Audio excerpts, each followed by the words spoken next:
What are we talking about? You play to win the game.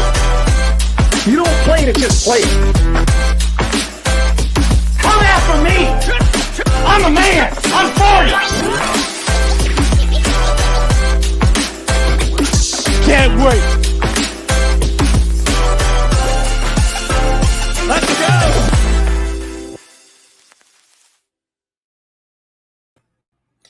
Good morning and welcome. It is Coffee and Sports. It is the morning show here on Sports Empire Network. Thank you so much for making us a part of your morning routine, whether it be live on Facebook and YouTube, or maybe you are live with us right now on Roku TV. Thank you to Northeast Streaming Sports Productions. We appreciate having you here with us. I am Chris, and of course, that is Mo. Mo, how are you this morning, sir?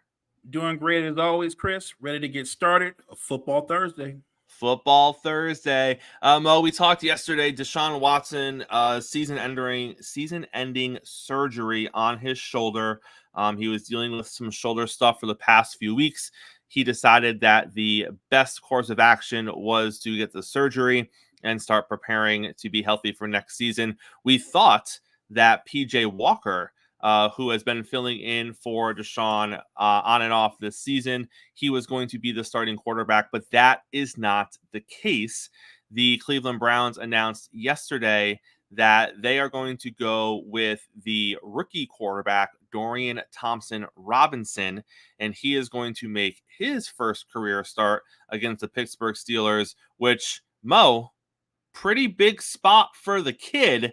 First NFL start, division rival, first place in the division potentially up for grabs, depending on how some other things shake out this week. Playoff positioning up for grabs. Oh, and by the way, we're going to give you the keys to the ship for the rest of the season, potentially.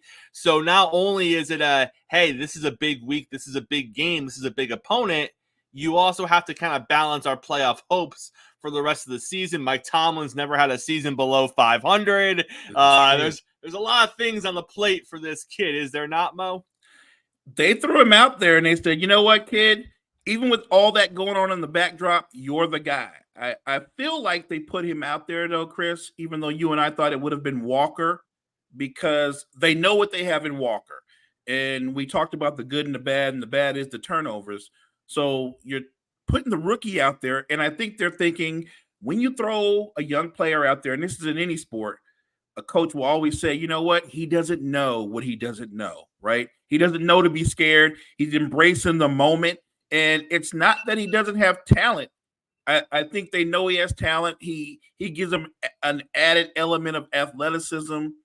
And look, if the coach believes in him, if the team embraces him and he's ready for the moment, it could be maybe that push that the offense needs, because Walker, as we said, he's done enough to help them win games, but he hurts them also with the turnovers. So maybe they're looking at the rookie, they see him in practice, and maybe they just trust him a little bit more. And I would have to assume it's a practice thing. I would have to assume that they're seeing things during practice that lead them to believe that he has a better chance of leading this offense. Mo, like I said, he is a rookie. We haven't seen him much this year. Our best glimpse of him was early in October in the game against Baltimore, a game they lost 28-3. I think he threw 3 picks. He did. He was 19 for 36 in that game for 121 yards with 3 interceptions. But we talked yesterday, PJ Walker, in his different stints this season, 1 touchdown, 5 interceptions. So what you're looking at is the quarterbacks behind Deshaun Watson have played a little bit this season, and they have 8 interceptions between the two of them.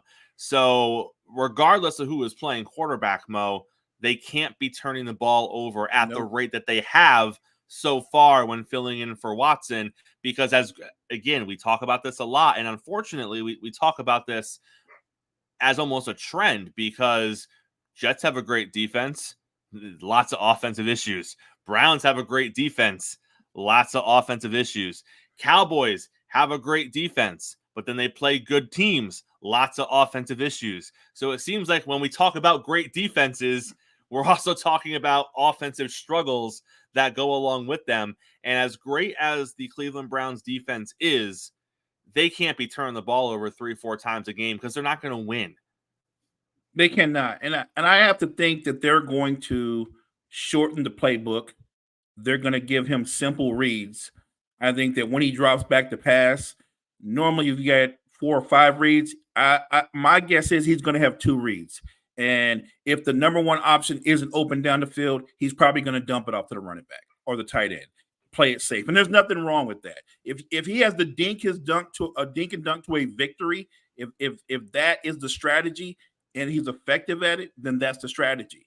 So I always say that a young quarterback's best friend is a good run game and a talented tight end. Mo, although they are revered as a good defense in the Pittsburgh Steelers, other teams have been able to run against them this season. And let's talk about Pittsburgh real quick, because they're playing mind games, Jedi mind tricks on us, because they keep getting outgained every game and still find a way to win.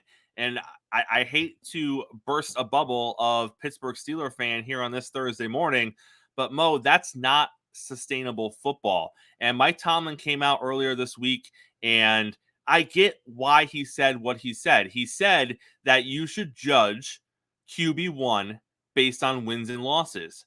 And right now, Kenny Pickett is winning games. And I get that, all right? I understand that winning, and you don't get points for winning in style. That's not a thing in the NFL. I understand that, Mo. But if you ask me, there's a difference between style points and the way the Steelers are winning games right now, because the way they're winning games doesn't work in the NFL. If you look at the history of the league, if you look at the last 5 years of the league, getting out yardage by as much as they are every game usually doesn't lead to wins.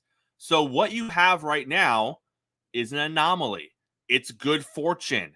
I like that word. It's things going your way towards the end of the game.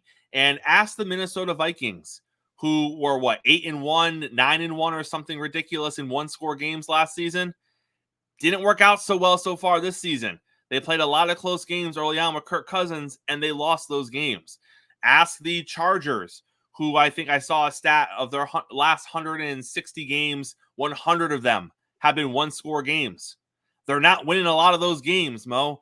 Close games in the NFL happen a lot, and usually the better team wins those games. So I support Pittsburgh. They're doing great where they are. Mo, it's not sustainable, though, if they keep playing like this. No, and look, that's so Mike Tomlin, right? Mike Tomlin's not going to pat himself on the back.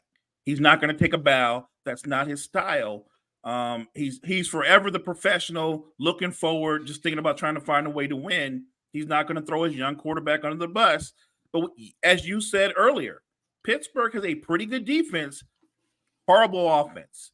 And they just do. They've arguably their offense is every bit as bad as the Jets offense. It's actually worse than the Jets offense, because the Jets offense, they run the ball more consistently than the Steelers do. I just think that it's smoke and mirrors. And I don't know how, when you look at that team, if you watch the Steelers game, even when they win, Chris, you go, how are they 6-3? How are they 6-3? If you're into numbers, the numbers say they should have 3 wins tops. The numbers say that. And offensively, you're looking at them and going, their defense spends a lot of time on the field. How are they able to get stops and sustain the amount of energy that they have to put out there, making and playing that many, as much as they do on the field? It's amazing that Mike Tomlin and the Steelers are 6-3. Having said that, they're playing against a rookie quarterback. And the strategy has to be, we're not going to turn the ball over. If we go 3 and out, we'll go 3 and out. We're going to rely on our defense to see if we can turn this rookie over. I think it's going to come down to that. It's going to come down to which team can control the line of scrimmage. Even with the rookie quarterback, I would lean toward the Browns. Mo, they're averaging 17.3 points a game on offense. And some of those are defensive scores. Right. So they're averaging, it's the worst in their division. They've scored 156 points over the first 9 games of the season. The next closest in their division is the Bengals, who are averaging 20 points a game, and that's with Joe Burrow not being able to walk for the first 3 or 4 games of the season. Facts. So it's not, a hot take, and it's not being overly critical. It just is what it is. They don't score a lot of points on offense, and granted, they have the best defense in their division. They've only given up 182. Actually, that's a lie. They don't. Wow. Do you know the defensive numbers in the AFC North? So the Steelers have given up 182. That's actually the second worst defense in their division as far as points allowed goes. The Bengals have given up 192.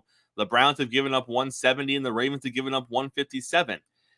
This formula specifically isn't going to work against your own division, because your own division doesn't match up well with the way you're winning games right now. Right. So we'll pick this game tomorrow, but Steeler fans, you need to find some more offense if you think this is going to turn into a playoff run. Agreed. Because once you get against these playoff caliber teams, and we might see it this week, it might be a little different with Cleveland because they don't have a quarterback, but 17 points isn't going to cut it.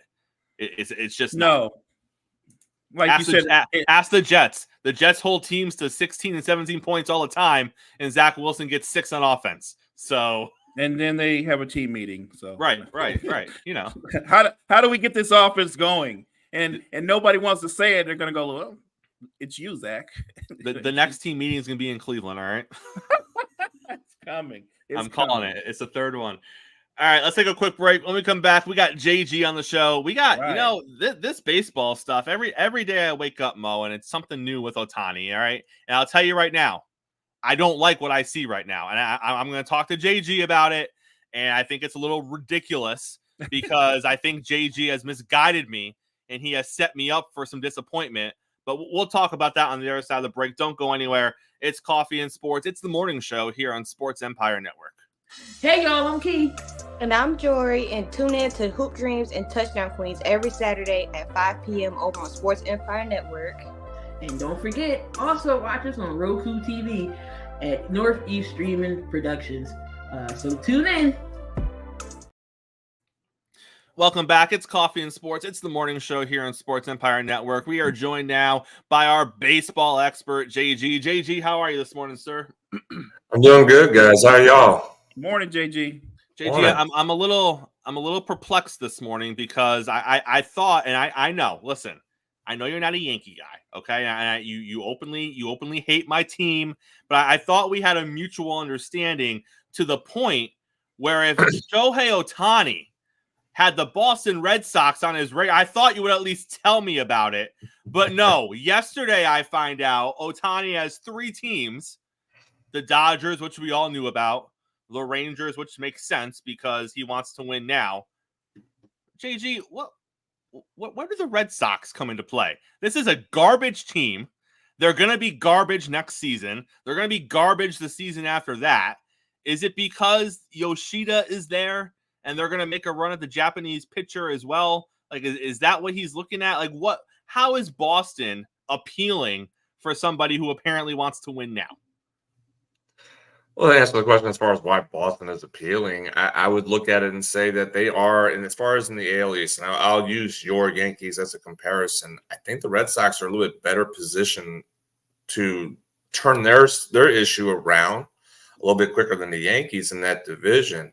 And I will agree to an extent that there is a lot of turmoil going on in that franchise with the Red Sox because they're still trying to figure out, they're still trying to put together their front office. They're still trying to put together, is Alex Cora going to be there long-term by his own accord? Because obviously, again, frustration of losing for someone who is a World Series winning manager, that's not a lot of fun right now for him. So there's a lot of questions in Boston. I'm like you. I'm a little bit perplexed that every 2 days that we hear a new group of teams or a new team added because we heard, it was Dodgers, Mariners, Rangers. So those are the 3 teams that we heard. And then all of a sudden it was he's intrigued with the Atlanta Braves. And then, the Cubs could be part of a sneaky team as well. And now we hear the Red Sox. I think this is a lot of the media driven because his camp, in talking about, secrecy of plans, there hasn't been a lot of conversating going on with the Ohtani camp as far as what their intentions are. They're just throwing out there like like the key words here, and I'm looking at it right now: expressed affinity, intrigue. There's one word that I want to hear more than anything else, and that is the word interest. And I haven't heard that word that of where Ohtani is, looking to go. They never use the word he's interested in going to this. They use the a little bit of a different vocabulary to express that he is, as use the word they use in this this latest story, his affinity for these cities or affinity of these teams. You can have. You can look at a team and say, look, I have affinity for them, but does that mean that you're interested in going? And I think that's a key phrase or a key word that they're not using is the word interested in signing, interested in going. They're just saying that there's intrigue and affinity for the city. And that's what the story is of the Dodgers, Red Sox, Rangers. I think it's more towards the Red Sox, that his affinity of the city as well as the team itself. Just again, you can have affinity, and I know you don't, being a Yankee fan. You can have affinity for the history of the Boston Red Sox, just like you can have affinity for the history of the New York Yankees. You can have the affinity for the history of the LA Dodgers. You can feel that way, but it does not mean you're interested in signing and playing for those teams. So I'm looking and I'm kind of using context clues here that they're not using the word interested in signing, interested being the key word here. They're throwing out different words as far as, I guess, to kind of gravitate a little bit more conversation. I think that's more media driven, not so much of Shohei Ohtani's camp. All right, you've walked me off the ledge. I appreciate that. I was getting a little concerned on a Thursday morning. JG, this is a little more of a sensitive conversation. In the past few months, the Trevor Bauer situation has cleared up a little bit. People are still going to reside on whatever side they choose to reside on. But legally, his issues have cleared up, and it seems to a certain extent he has been somewhat vindicated in the initial accusations. Other things have popped up, but none of those have stuck either. And during all of this, he was serving his Major League Baseball suspension, and then he was pitching overseas in Japan and pitching pretty well, I might add. And now that the legal stuff seems to have subsided, and again, in all fairness, he has maintained his innocence throughout this entire process. And now it looks like he is gearing up to try to make a return to Major League Baseball, which in theory, the path should be paved because he has been vindicated. But we don't live in a world of theories. We live in a world of, great, we're glad it worked out for you, but we don't want to be the ones to take that on because we don't know what it's going to look like. And we also don't want to be the ones to take it on and, one of those other quiet things that are popping up around you become a real thing. And now we're in the same situation that the Dodgers were in a few years ago. What is the likelihood? And it's not based on talent. And I don't think it's based on talent. I think it's based on the other stuff. What is the likelihood that Bauer finds his way back to Major League Baseball this upcoming season, realistically? It's how you kind of started off. It's a very touchy subject, a very sensitive subject, a very controversial subject as far as what he got himself embattled in, whether it's by his own accord or by being a setup. And in this case, he was vindicated by the courts. And I'll say this: I'm pro due process. Due process took place here, and he was vindicated. It was proven that he did not do, at least in the main one. And I know there's still, from what I read, yesterday, kind of getting a little bit more because I've been asked about Bauer. There's still a couple here and there that are still kind of ongoing, but there's no traction from what I've read about the other allegations against him because of and this is the unfortunate side where these situations occur. When the one allegation got proven false and it was a setup, well, now you're going to be putting in doubt the other ones, and more likely it's going to come back that he's going to be vindicated for the other situations that he was involved in. But due process took place, and I understand why Major League Baseball made the decision of suspending him immediately when the situation, or when did the investigation and suspended him still, despite at least waiting for due process to take place in the courts. And I get why, because society and social media is a driven world that we are in, and they're going to be protests and they're going to be boycotts and they're going to come after Major League Baseball if they don't do something to Trevor Bauer at that moment. They responded and they suspended him. And now they're looking at it and go, well, I almost kind of have a feeling that people in Major League Baseball look at it and go, man, he was proven innocent. Did we screw up? Because that's what due process is. Due process is to allow the opportunity of innocent until proven guilty. No matter who, no matter what, no matter why, no matter how. You are innocent until proven guilty. That is what our country is based off on. And he was not allowed that opportunity. He was basically found guilty by Major League Baseball, and he was essentially suspended, but more so banished. They've written him off. And this is why I'm kind of going this direction, because the Dodgers are in another situation right now with Julio Urias, and almost in the same. So now they're doing the same thing. They threw him away. They removed everything about him in the Dodgers organization and said, hey, you're going to be under contract for right now, but you're not with us. It's so hard to really grasp and speak about, because it's such a bad thing that occurs, but you have to allow process to take place. So now we are here in the situation of Bauer, who is being proven innocent, is now trying to get himself back in. And here's the problem with this. And now to answer your question, as far as the likelihood of him being back in Major League Baseball, I have a very small percentage that he's going to, because at the same time, not only of the allegations that, yes, he was proven innocent on, but he's a very outspoken person, and he was very outspoken during COVID as far as just playing ball. He was very outspoken, at least at the time during the lockout, against the owners. He's been very outspoken against Major League Baseball in certain situations that have taken place. So at what point is Major League Baseball sitting going, hey, no, you're a head case. We don't like you, and we don't want you. And I think that's a problem, because we've heard that we have conversations about that in the NFL of collusion in certain areas. And now you may have that same conversation in Major League Baseball if Bauer does not come back into the big leagues.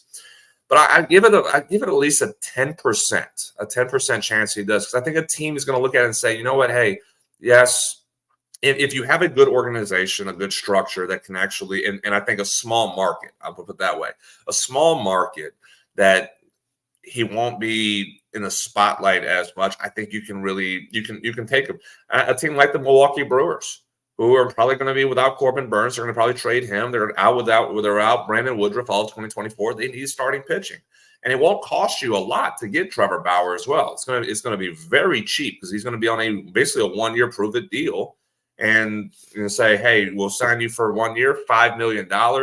Which, if you can get him to be a number 2 starting pitcher for $5 million, I think you're going to take that in a heartbeat.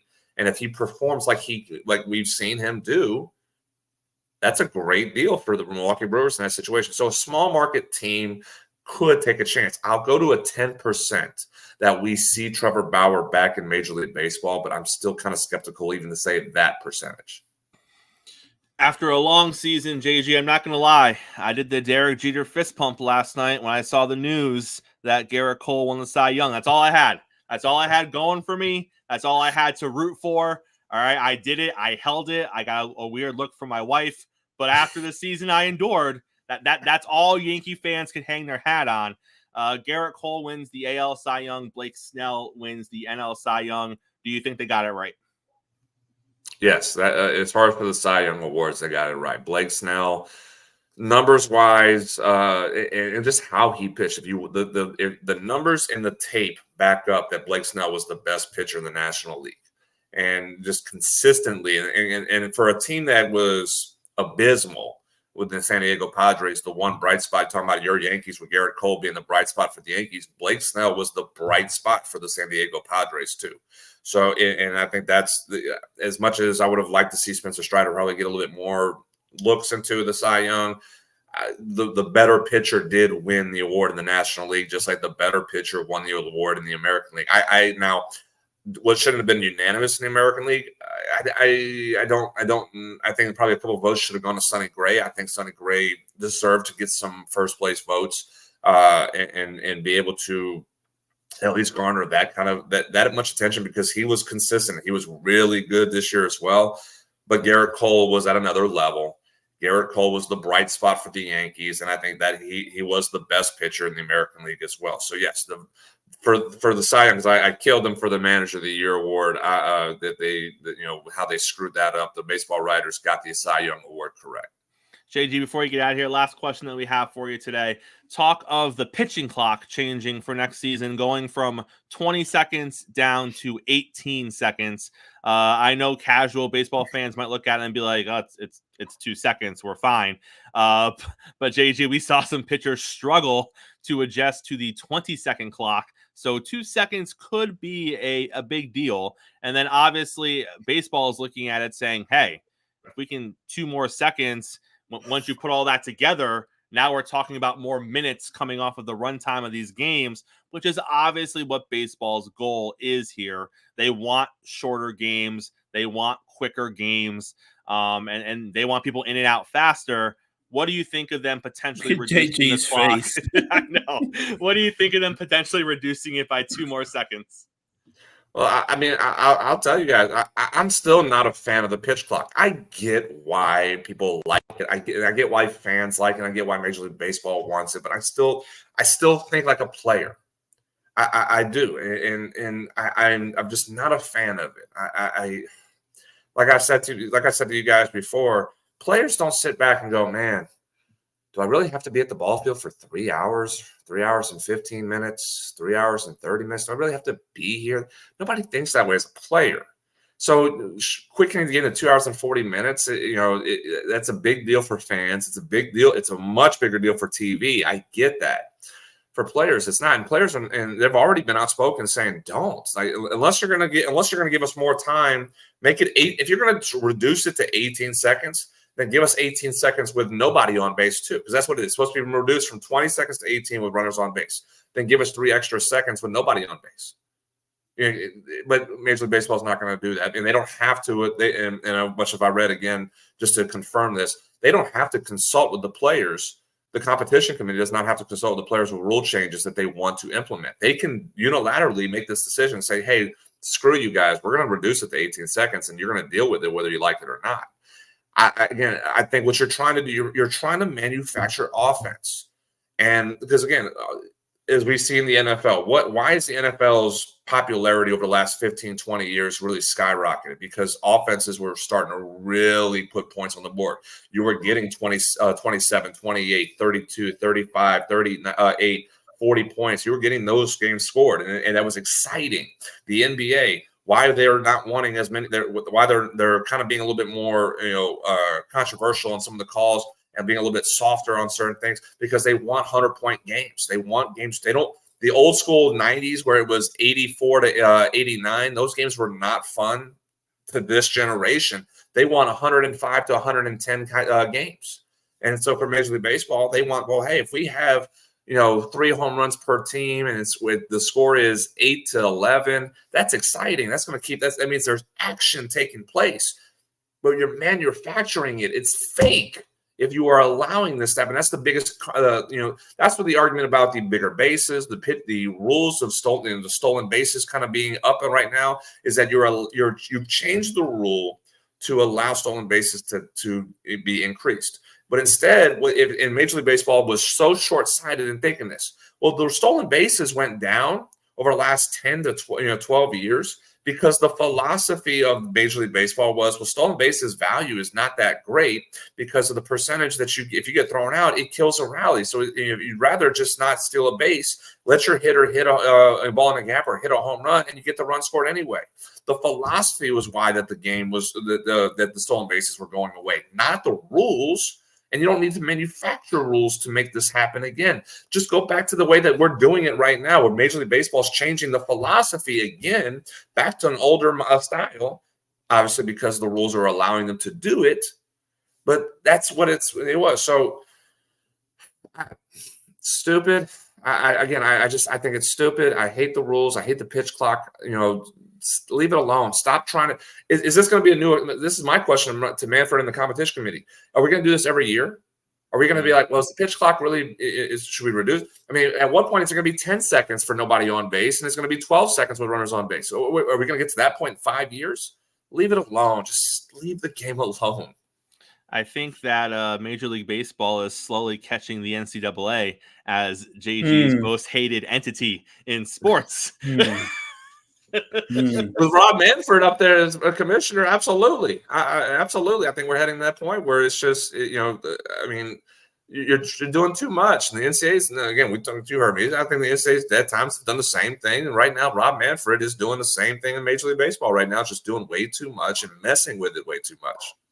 Well, JG, fortunately for you, you get a 3-day break from us to kind of decompress, and then we will see you Monday. Appreciate the knowledge, JG. Talk about whatever new is happening with Ohtani over the next 3 days. We may have 3 new teams listed by Monday. We might. JG, we appreciate you. Have a good day, sir. I appreciate it, guys. Y'all as well. Mo, always a pleasure having JG on. Let's take a quick break. When we come back, we got Mac. Mac is coming over from Northeast Streaming Sports. He runs a pretty awesome show on their end. I was on it this past weekend. But Mac's going to be joining us to break down some Thursday night football, and he's going to make a guest pick for what's going to happen in the showdown and in the AFC North tonight. So we're going to get to that right on the other side of the break. Don't go anywhere. It's Coffee and Sports. It's the morning show here on Sports Empire Network. Hey guys, it's Pavel the Cat. And Evan Rev Reynolds. And we are Two Guys in Hockey Talk. We are here every Wednesday night at 7 p.m. Mountain Standard Time to talk all things hockey. What do we talk about, Evan? We talk KHL, AHL, ECHL, every HL hockey league you can think about, prospects, juniors, even the Professional Women's Hockey League. Yeah, we love it. And we have a website, Two Guys in Hockey Talk. So give us a follow. We got articles on all things related to hockey, and we're writing all throughout the season. So make sure you tune in. We're also on X or Twitter. You can find me at hockey_2, and you can follow me at RevanEv. Or you can also go to twoguysandhockeytalk.com to follow everything. We love hearing from you guys, so make sure you tune in, comment, like, give us a follow on our Facebook and YouTube page. We love hearing from you guys, and it's a blast talking all things hockey. Right, Evan? Hey, man, it is. So, as we say every show, in the meantime and in between time, keep your sticks on the ice. Cheers. Cheers.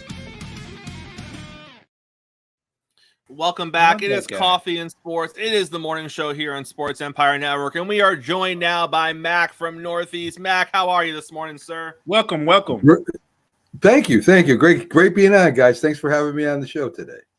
Mac, before we break down what's happening tonight on Thursday Night Football, Mo, every time I see that ad, I just think to myself, how ridiculous is it?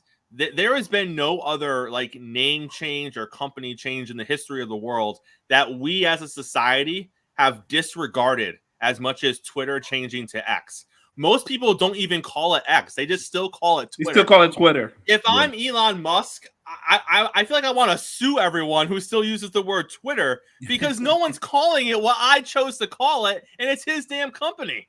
It's wild. Absolutely wild. But, Mac, we appreciate having you on the show here this morning. Thank you so much for taking time out of your schedule. We got a big game happening in the NFL tonight. The Baltimore Ravens, to maybe the surprise of some, maybe not to the surprise of others, they've positioned themselves in the conversation not only to win the AFC North, but also to have the number 1 seed in the AFC. Obviously, the Chiefs have a huge game against the Eagles this week. The Ravens have to take care of business in their division, and they're going against the Cincinnati Bengals tonight, who are still in the basement of that division, but are looking to get themselves back into the conversation of contending for the AFC North. So, Mac, let's start with the Ravens. What has stood out with you about the Ravens so far this season? Did you expect them to be in this spot, or were you on the fence as far as Lamar needs weapons, Lamar needs consistency? What do you think of where the Ravens are right now? Well, to me, Chris and Mo, was all about whether Lamar Jackson would stay healthy this year, right? Because he's just a threat. I mean, with his legs and with his arm.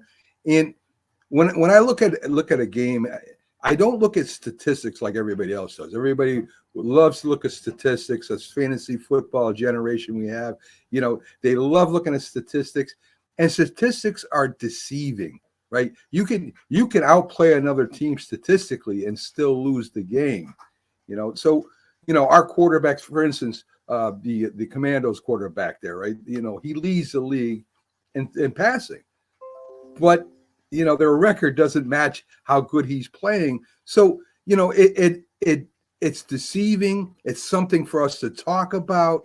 It's like a moral victory. We're losing, but our quarterback is leading the league. Nobody really cares, right? So it's really crazy how we look at statistics instead of just matchups. And matchups to me is whether you're going to win or lose the game. And I think right now the Baltimore defense versus the Cincinnati offense is going to tell a lot about the game. Cincinnati has a lot of injuries. You got their number 2 receiver is hurt. Their pass rusher is hurt. Hubbard's hurt. They have another pass rusher that's hurt, but he's going to play. And you got Joe Burrows right now throwing with some kind of arm thing on him. He's had kind of device that he's thrown with in practice. So he's hurt a little bit. And to me, that doesn't bode well for the Cincinnati Bengals going up against that defense. So I do like Baltimore this week. The only thing that bothers me with Baltimore, guys, and tell me if I'm wrong, when they played against Detroit, they had a game plan that fit Lamar Jackson, right? It was a simple option. We're going to give it to the guy up the middle. I'm going to keep it. When they come up, I just throw it over behind them where a running back or the tight end sneaks out, or maybe another wide receiver. And I haven't seen that again this year. I don't know why they don't do that again. I don't know what's preventing them from doing that, right? I mean, I just don't understand why they're not doing that. So I like Baltimore by at least 2 scores this week. I think they win by 10. I think that Cincinnati is in a lot of trouble because I think they're going against 3 of the best defenses in the league right now: Baltimore, Cleveland, and Pittsburgh, that have ferocious pass rushes, and they're good against the run. So if the Bengals can't get it together, their defense together, I don't even see them finishing in the top 3 this year, guys. And Mo, the both teams are coming off a loss. So right. Cincinnati, I would say, is coming off of the worst loss, because I don't think we thought the Bengals were going to lose to the Texans, despite how great the Texans have been playing. And like Max said, if you look at matchups, Baltimore, for whatever reason, is never a good matchup against the Browns. Lamar has struggled against the Browns. The Browns seem to get the better of Baltimore at least once every season. And a lot of that has to do with them being division rivals and them knowing each other well. But it's always a bugaboo for the Ravens, who have been consistently better than Cleveland the past handful of years. And they always seem to drop a game to the Browns every season. So coming off a loss to the Browns, not earth-shattering if you're the Baltimore Ravens. But Mo, with both these teams coming off a loss, obviously that's not ideal for either of them coming into this matchup. Is this a situation tonight where the Bengals need this more? If the Bengals lose this game, doesn't it almost feel, Mo, that maybe we're no longer talking about the division and maybe we set our eyes to just making the playoffs now? Whereas if the Bengals get a win tonight, you could argue the Bengals are still right in the mix to win the AFC North. Could you not? You could. Look, I think for sure it's a big game for both teams, but I think it's a must-win for the Bengals. But to Mac's point, I don't see the Bengals winning. I really think that right now the Ravens are the more balanced team between the two. And if they play to Lamar's strength, like Mac pointed out, more RPO, I don't think there's a way that the Cincinnati Bengals defense can slow that down. I don't think so. I think the Ravens are going to be able to go on long, sustained drives if they play to Lamar's strength. And when you look at the Bengals on the other side, not only are they missing T. Higgins, that offensive line is still banged up. And so you're going to have Joe Burrow under duress. It doesn't bode well for Cincy tonight going up against the Ravens.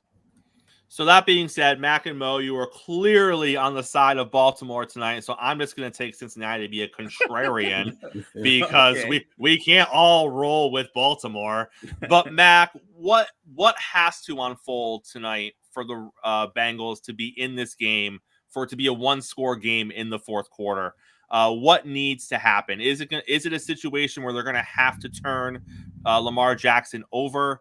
I mean, we've seen the Ravens a couple of times, to your point, this season kind of come out with game plans where you're like, why are they doing that? That doesn't seem to make much sense. Is it going to have to be one of those games tonight where you're just wondering why the Ravens are running the offense they're running? Does it have to be turnovers, or does it just have to be Burrow putting the team on his back and him and Jamar Chase just having one of those games where Chase goes 12 catches, 180 yards and 3 scores? Is that what it's going to take for the Bengals to pull one out tonight? Well, there's a lot of things to unpack what you said there, right? I mean, first and foremost, I don't know what happened to Nixon, one of the best running backs in the NFL, right? I mean, they've come totally away from this guy who is. You've got to be able to keep the Ravens off the field. They got to be able to run the ball against Baltimore and then open up the play action pass. They can't just have Burrow sitting back there in a shotgun and just throwing the ball all over the place. If I'm the Baltimore defensive coordinator, I'm rolling my coverage towards Jamar Chase and saying, beat us with somebody else. And I don't think they can do that.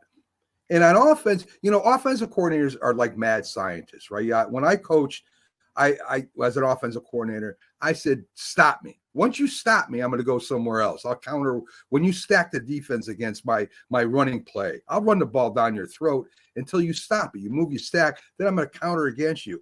Offensive coordinators like doing all kinds of crazy stuff. They like doing double reverses, throws down the field, and this leads to turnovers and a lot of things. You beat your own team. So run the ball, keep Lamar Jackson off the field if you can. And then you might have a chance. They're not going to beat Baltimore by passing. And as far as Baltimore goes on offense, again, as Mo said, you just control the ball. Keep Burrows off the field. Don't let Burrows beat you. And to me, again, if the only way Cincinnati wins this game is they got to get Lamar to turn the ball over, like you said. And they've got to be able to slow Lamar Jackson down if that's even possible. I know Bengals fans who are listening, you're probably feeling a little dejected right now. I told you, I'm picking the Bengals. Take a deep breath. Right. I also picked the Broncos last week, and look how well that went, all right? So Bengals fans, relax. I have history on my side, okay? But I will say this, Bengals fans. 2 of Joe Burrow's career biggest games have come against the Baltimore Ravens. It was a couple of seasons ago where he put up 416 yards and 525 yards in a game against the Ravens. So I would argue the Ravens defense is better this season than they had been a couple previous seasons. But Joe Burrow has had big money performances in his career against the Ravens. So I'm going to go Cincinnati tonight. I think that this is a must-win for the Bengals. If the Bengals don't find a way to win this game, I don't foresee them being any shot to win this division. It's still going to be an uphill climb, even if they win this game. They'll be at 6-4. The loser of the Browns and Steelers will be 6-4, but at least they'll be within striking distance at that point of the Ravens. Or it wouldn't even be the Ravens. It would be the winner of the Steelers and the other game. Yeah. So, but if they lose this game, that's it. They're too far out. They're just playing for a wild card. So I think understanding that is going to push Cincinnati to a victory. Mac, we know where you're going. Make it official. Bengals or Ravens? Who's your official pick tonight?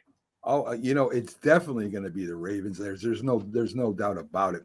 Guys, Bill Parcells said there's 5 plays in a game that decide the game, right? And we saw that with the Buffalo Bills last game, and Buffalo didn't make the plays, and the Jets did. So, not the Jets, whoever Buffalo played last week. I'm getting a brain freeze right now. But anyway, Buffalo did, right? The Broncos. The Broncos made the plays that throw there by Wilson. How did you make that catch? I mean, that was like a 30% chance that the guy makes the catch. Right. They made the plays. Buffalo didn't. It's going to come down to that again against the Bengals and the Baltimore. If Bengals can make them 5 plays, they're going to win the game. I don't think it can happen, But if they do, they'll win that game. But it's going to be Baltimore. And Chris, good luck with that. Bengals. Mo, make it official. Cincinnati or Baltimore tonight, sir? I guess it's me and Mac against you, Chris, and Bengals Nation. And look, I wanted to be known. Let me put it out there. I am a huge Joe Burrow fan. It doesn't give me any pleasure going up against Joe Burrow, but I just think that Lamar and the Ravens are the better team. It's going to take a Herculean effort by Joe Burrow and their defense to stay in that game. Listen, I'm okay being on the outside. Mac, before we get you out of here, I have another question for you, sir. I didn't even tell you I was going to ask you this, so I'm going to put you completely on the spot here. But a report came out from ESPN yesterday in regards to Bill Belichick. And the report said that Bill Belichick already has his next job lined up and that he has a coach GM position waiting for him next season with a different team that is not the New England Patriots. And now the Washington Commanders have emerged potentially as that team. Mac, what are your thoughts about Bill Belichick potentially becoming the facto savior of the Washington Commanders? Well, that's Bill Belichick on the phone right now. He's saying, don't give away that information. But I'm going to have to. Bill Belichick at the Redskins would be scary in the NFC East. I think Bill Belichick is still a great coach. GM-wise, not as good as he used to be. I still like him at the Chargers. I still think that's a winning team. And if he wants to go to the Super Bowl in a hurry with a good young quarterback, the Chargers would be the perfect place for him. Sam Howell is good, but not as good as Justin Herbert at this point. Would it surprise me he goes to the Commanders? Not at all. I think he would love to go up against the Giants and the Cowboys and the Eagles. And I think that would be fun for him. So if he does go to the Commanders, I think they start winning very quickly. I think within a year or two, they're there. If I'm advising him, I say go take that Chargers job because nobody likes the job that coach is doing over there right now. Mac, we appreciate you taking time out of your morning to be with us this morning, sir. Appreciate you, Mac. We'll have to do this again sometime. Before I go, Mo, we're going to invite you on the Sunday Big Football Show. We had Chris on. We want to get you and your knowledge out there and have you in. If you're willing to do it, we'll send you some information for you to come. Oh, I look forward to it. All right, great guys. Thanks a lot. Great show. You guys do a great job and have a great day. Thank you so much, Mac. Oh, Mo, that was awesome having Mac on the show this morning. Blast. So, Mo, what are your thoughts there? Bill Belichick, I mean, this news, it kind of snuck out of nowhere yesterday, and I saw a couple, it wasn't even the main headline. It was kind of buried on ESPN.com. It was like the third headline on Fox Sports. It was talked about a little bit. I thought it would be talked about a little more. You're telling me that Bill Belichick, all the success he's had in the Patriots, he already has a job lined up somewhere else, and we're just gonna be like, that crazy Bill, right? What? You know what? And when I heard that, I thought, man, he's smart, right? He's already planning for that next run. He's already thinking ahead of the game, like good old Bill. Like he's so invested in the Patriots, he's already got his next job lined up. Right. But then I thought, you know what? Bill Belichick, like any head coach who's had the success that he's had, and then dealing with what he's going through now the last couple of seasons, he has an ego, he has pride. He's heard people say, you're more of a product of Brady and what Brady's greatness gave you and help you win. And I think Bill Belichick's thinking, if I go to another franchise and I can build that franchise up and I can win another Super Bowl, you know what I mean? That would erase the whole narrative that you're a product of Tom Brady's greatness. I think that is the mission that he's on. So I can understand why he's thinking that way. I just think it's bizarre that he's already got a job lined up, even though he's still the head coach of the Patriots. If I'm Robert Kraft, I'm like, thanks for nothing. You know what I mean? Did Robert Kraft make the phone call? Oh, you know what? You know what, Chris? You know what? You and I talked about this before, and we said Robert Kraft wants him gone, but he wants Bill to do it. Right. I think Robert Kraft is smart enough to know are to think, you know what, I'll get him a job. Right. That way we don't have to have that awkward conversation. I'll get him a job, and that way he will come to me and go, well, Rob, I've been thinking. I got this offer. Right, got this they offer. want to make me GM. Right. You know what I mean? And we're just bouncing it around, but I'm just letting you know, like, I appreciate everything you've done for, and Kraft is thinking, yes. My only it's tough because I know I've criticized Belichick in the past, but if you look at the Chargers roster, it literally has everything that he needs. You already have the quarterback. You have all those pieces on defense, and just imagining what they would look like under a Bill Belichick defensive scheme, like instantly that defense would become what it should be, which is a top defense in the NFL. And then he would have Herbert, he would have Eckler, he would have weapons on offense. But Mo, I have to wonder, would he want to play with Patrick Mahomes? Because even with him running that team and being the head coach of that team, you still got the second best quarterback in your division, and it's not close. It's not close. So I don't know if he'd want to do that. I wouldn't do that. I think that he's got to look at it from this perspective. Mahomes is now Brady, right? He's the Brady now, right? Do you want to have to go through that guy consistently? No. I don't want to mess with that guy because they haven't even reloaded and given him like a ton of weapons, right? Right. And he's doing what he's doing. What happens when they do? And Correct. you want to go up against that guy? No, I would much rather go to the NFC. They have some good quarterbacks out there, but there's not a Mahomes out there. And he would be going to the division if he goes to Washington with the best quarterback in the NFC right now in Jalen Hurts. But at the same time, I would argue that toppling Jalen Hurts on a consistent basis in the same division is more attainable than toppling Patrick Mahomes. And not that would be easy, right? Not taking shots at the Eagles. I'm just saying they're both up there. I just think that Washington with Bill Belichick with some pieces you might beat Jalen once a year, as opposed to I don't think you're going to beat Patrick with the Chargers once a year.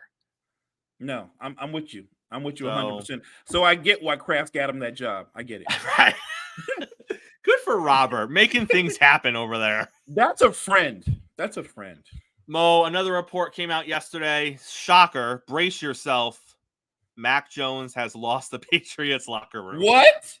Not Mac Jones. Not Mac Jones. The report says that the Patriots locker room is pretty much 80-20 against Mac Jones right now. Who's the 20? 80. Who's the holdouts? It's Zappy. Zappy's like, I don't want it.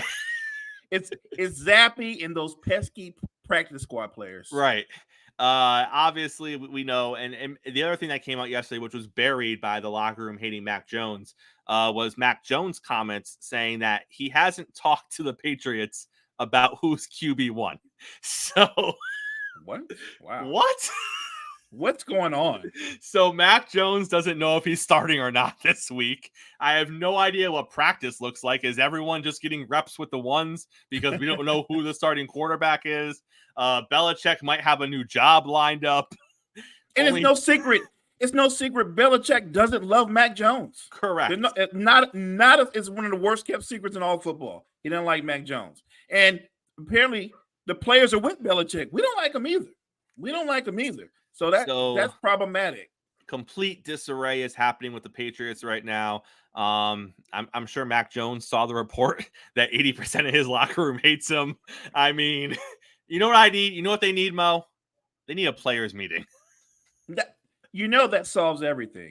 Mac Jones needs to call a players meeting. He needs to get everyone together and get some more people on his side. That's all. Once he does that, everything's going to be okay. I think he's in danger of losing his 20. He might be. Some more follow-up from the brawl in the Bay. Suspensions were handed out. Draymond Green gets a 5-game knock. Good for him, because I thought it was going to be 7 to 10. So I think he made out on the softer side of that situation. Yep. He did get fined almost $1 million though. So wow. he did not make out well there. And then, of course, since we're still talking about the brawl, the other side still has to be talking about it. And Rudy Gobert decided that he needed to comment more on this situation yesterday. And he talked about how, it would have been more of an issue if Draymond Green actually knew how to choke somebody out. What? Rudy. I saw it happen, and I've watched the replay multiple times. The man drugged you across the court. If he was any better at it, you'd be unconscious. You don't need him to be better. Like Rudy tried to imply, like if he really hurt me, there would have been a problem. The problem would have been you would have been unconscious.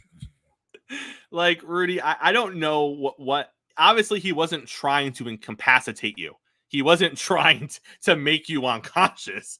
He was trying to lock you down and make you look like a fool, which is what he did. That's why he drugged you across the floor. If he just wanted you to get off Clay, he would have locked you up until things dissipated, and then he would have let you go. Once he locked you up, he made a spectacle out of you by dragging you across the floor. Right. And I'm not so sure we don't go back and look at the replay that Rudy doesn't tap. Right. I think he tapped. And I get it. I get it. He got you from behind, and you can say that you weren't trying to choke out Clay and you weren't trying to pull on Clay. And you had the funny quip the other day when you said, well, he probably didn't want to play without Steph. He just wanted a game off. Like, Rudy, I was okay with all that. Don't come out and say the man doesn't know how to choke someone out, because now the next time you all play, you know what Dre's going to be thinking. Oh, I can't choke you out, huh? You think Draymond minds losing another 5 games? He'll do it.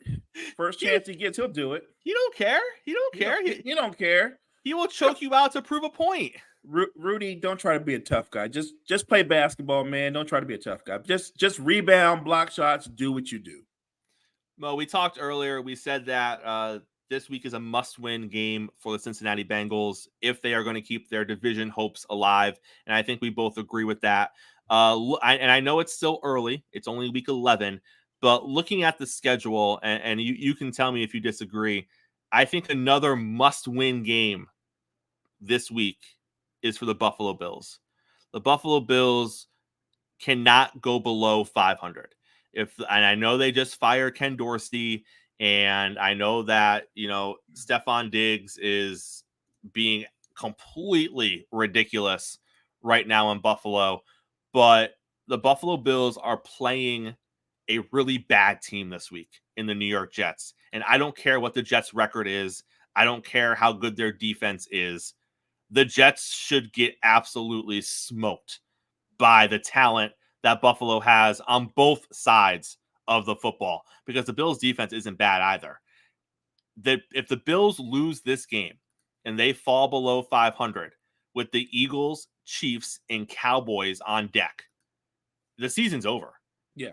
It's complete, and it might already be over at 5-5 because you have the Eagles, the Chiefs, and the Cowboys on deck. That's where my mind is. And those could all be losses. I mean, they could go 6-5 and then lose their next 3 and be 6-8 before you know it. Right. And now they're out of the playoff picture altogether because 9 wins won't be enough. No. But for morale, that's my mindset.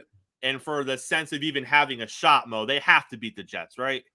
You have to rally, right? You need to rally. This is one of them things where if you're close, if you're teammates, if there's any kind of like continuity or connection throughout that team, if Josh Allen's your leader, you guys need this game. You need this game. You need to get to 6-5. And like you said, I don't think 6-5 will save you with who's on deck. I think the season's over even if they get to 6-5. And I'll even say this: not only do you need to win, it needs to look good. You need to win by 14. You need to establish some sort of fear in your offense, because if you win a 17-16 game where Allen threw a couple of picks and it was just a meltdown by Zach Wilson at the end of the game again, you're going to get rolled the next 3 games. You're going to get absolutely rolled. Over or under, Diggs is targeted more than 12 times. Oh, he's going to be fed the ball this week. And I feel bad for Dalton Kincaid because he's not going to be fed the ball as a result. And they're going to put Sauce Gardner on Diggs. So he might have 14 targets and he might have only 6 catches. So yeah, I don't know, Mo. I think it could be another disaster with the Bills this week, but we'll see. But Mo, we are up against it. We are out of time. Close us out, sir. Appreciate everybody for checking us out. Everybody that's in the chat, thanks for all the support. Check out all the great content that we have to offer at Sports Empire Network. Check out the Empire. Make sure you come back same time, same place tomorrow here on Sports Empire Network, where we break down all of the games heading into Week 11. We make our picks. We'll have Key on the show tomorrow talking some WWE stuff. Don't miss it. It's all happening same time, same place. Coffee and Sports. It's the morning show, and we will see you tomorrow morning. I mean, you can see right now, without LeBron, Lakers are struggling. Let me tell you about a team I hate, all right? I know the Dallas Cowboy fan is here, so I had to make sure he knew how much I hate this team. I'm ready. I've often said that the people who run baseball, they try very hard to ruin it. I'm from Brooklyn. I don't have a problem saying it to his face. Oh, I'm from Brooklyn. Hey, you guys any